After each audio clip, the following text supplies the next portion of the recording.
In the last video, I promised to show you how to turn on the virtual mouse toggle for Google TV so you can use it in Chrome. Here it is. Today I'll show you how to install and use VxMouse.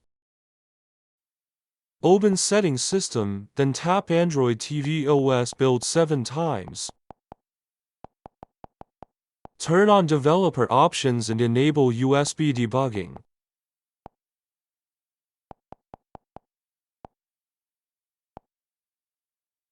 Find your LAN IP address in the Wi-Fi settings. Follow this guide to install GTV-Toolkit on Windows. We'll use it to install VxMouse on your Google TV. Enter your Google TV's IP address in GTV-Toolkit, then hit Connect. Hit this button to install VxMouse.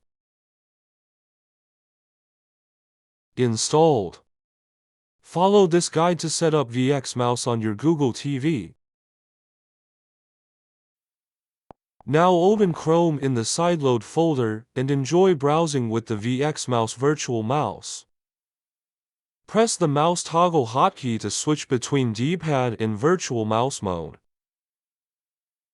Press the swipe up or swipe down hotkeys to scroll the web view. Now you can fully use the Chrome browser on your TV.